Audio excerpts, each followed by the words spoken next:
السلام علیکم friends, welcome to digital استاذ۔ دوستو، آج کی ویڈیو میں ہم حماس اور اسرائیل کے کانفلکٹ کے بارے میں بحث کریں گے۔ So without wasting more time, let's start. April 2023 کو رمضان کے مہینے میں اسرائیلی پولیس 400 فلسطینیوں کو قیدی بناتے ہیں، جس کے رد عمل میں 6 اکتوبر 2023 صبح 6:30 بجے حماس 5000 میزائل سے اسرائیل پر اٹیک کرتا ہے۔ حماس نہ صرف میزائل سے بلکہ تینوں میڈیمز یعنی بائی ایئر، بائی لینڈ اور by air Israel per attack کرتا ہے۔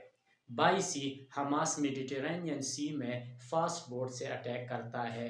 بائی لینڈ، حماس بلڈوزرز کے ذریعے اسرائیل کی بنائی گئی بارڈرز کو اکاڑ کر اندر گھستے ہیں، اور بائی ایئر وہ پیراشوٹس کے ذریعے اسرائیل کی ٹیریٹریز کے اندر گھستے ہیں۔ اس اٹیک کے نتیجے میں تقریباً 1000+ اسرائیلی اپنی جان گنوا بیٹھتے ہیں، جبکہ ہزاروں کے تعداد میں زخمی ہو جاتے ہیں۔ حماس اس اٹیک کو رمضان والے واقعے کا بدلہ قرار دیتا ہے، اور اسی وجہ سے اس اٹیک کو وہ الاقصی فلڈ کا نام دیتا ہے۔ اور آپ کو بتا دوں کہ اسرائیل کے پاس دنیا کی سب سے بہترین اور advance technology, one of the most powerful military اور one of the top secret agency Mossad ہے۔ اس کے علاوہ اسرائیل کے بارڈرز دنیا کے موسٹ پروٹیکٹڈ بارڈرز میں شمار کیے جاتے ہیں، جو کہ high quality long range day cameras, night observation system, third generation thermal imagers, long range detection radars اور موشن سینسر سے لیس ہے۔ اس کے علاوہ اپریل 2023 میں اے پی نیوز کے مطابق ایجپشن انٹیلیجنس نے پہلے موساد کو انفارم کیا تھا کہ کچھ بڑا ہونے والا ہے۔ اس کے ساتھ ساتھ دا وال اسٹریٹ جرنل میں بھی 6 مہینے پہلے یعنی اپریل 2023 کو اس اٹیک کے بارے میں پریڈکٹ کیا گیا تھا۔ لیکن اب سوال یہ ہے کہ ان تمام فیورز کے باوجود اسرائیل کو کیسے اس حملے کا سامنا کرنا پڑا اور وہ اس حملے کو روکنے میں ناکام ہو گئے۔ کہانی شروع ہوتی ہے اپریل 2023 میں، جیسے کہ میں نے آپ کو دا وال اسٹریٹ جرنل کے بارے میں بتایا۔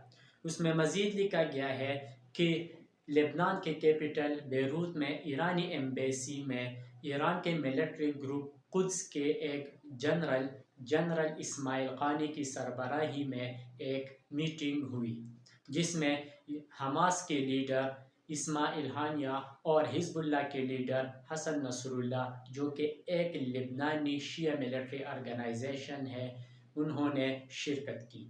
اس میٹنگ میں یہ طے کیا گیا کہ حماس اسرائیل پر اٹیک کرے گا اور ایران اسے بیک اپ کرے گا۔ ایران اسے ہر قسم اسلحہ، میزائلز پرووائڈ کرے گا، جبکہ حزب اللہ حماس کو اسرائیل کے نارتھ بارڈر سے کور کرے گا۔ اس کے بعد اگست میں بھی کئی مرتبہ ان کے میٹنگ سے اور آخر کار اسرائیل پر اٹیک کا جو پلان تھا وہ فائنل کیا گیا۔ اب بس صرف مناسب وقت کا انتظار تھا۔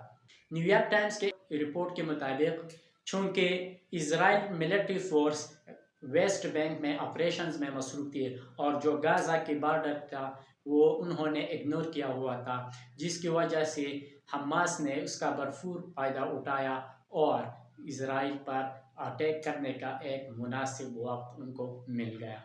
لیکن اسرائیل بھی کہاں چین سے بیٹھنے والا تھا۔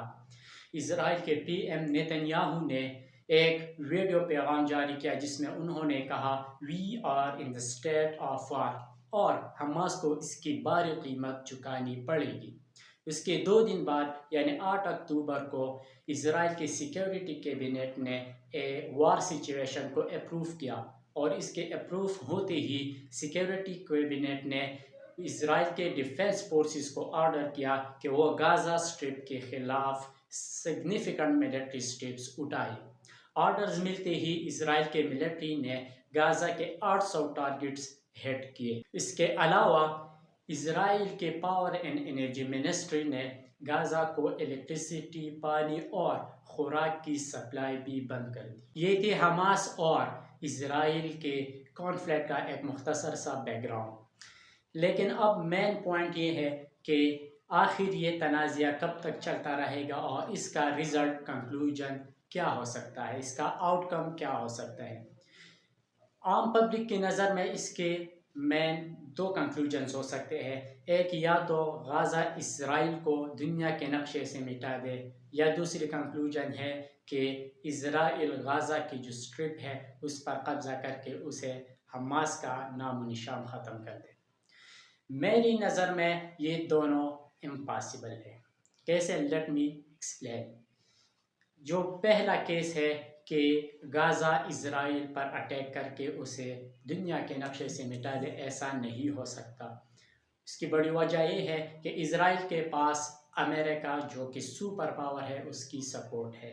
اس کے علاوہ جو یورپی یونین ہے ان کا سپورٹ بھی اسرائیل کے ساتھ ہے، اور اسرائیل اس کے علاوہ اپنا بھی ایک مقام اور اثر رسوخ رکھتا ہے دنیا میں، چاہے وہ ٹیکنالوجی کے میدان میں ہو، یا چاہے وہ ملٹری کے میدان میں ہو، اور یا چاہے وہ سیکرٹ ایجنسی کے لحاظ سے ہو، کرنا پڑ سکتا ہے۔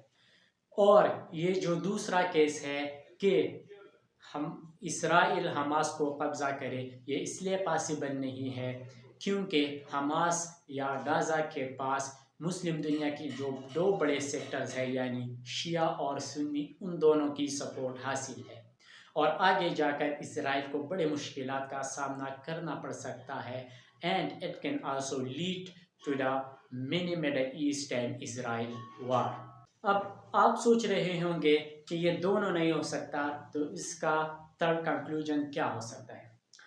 ویسے اگر تاریخ کے پنوں کو پڑھا جائے تو ہمیں یہ دیکھنے کو ملتا ہے کہ اسرائیل اور فلسطین کا جو معاملہ ہے یہ 1947 اور 46 یا اس سے پہلے سے چلتا آ رہا ہے۔ بار بار ہر عرصے میں کوئی نہ کوئی تنازعہ ہوتا رہتا ہے اور اس میں اپس اینڈ ڈاؤنز آتے رہتے ہیں، لیکن ہر بار تھرڈ پارٹی کی وجہ سے ان دونوں کے درمیان صلح ہوتی ہے، چاہے وہ یو این ہو یا یورپی یونین ہو یا امریکہ ہو یا مڈل ایسٹ ہو، لیکن ان دونوں کے درمیان صلح ہوتا ہے اور سیز فائر ہو جاتا ہے۔ میرے خیال سے اب اس بار بھی یہی ہونے والا ہے۔ آپ کی کیا رائے ہے؟ اپنا رائے کمنٹ پہ ضرور بتا دیجیے۔ خدا حافظ۔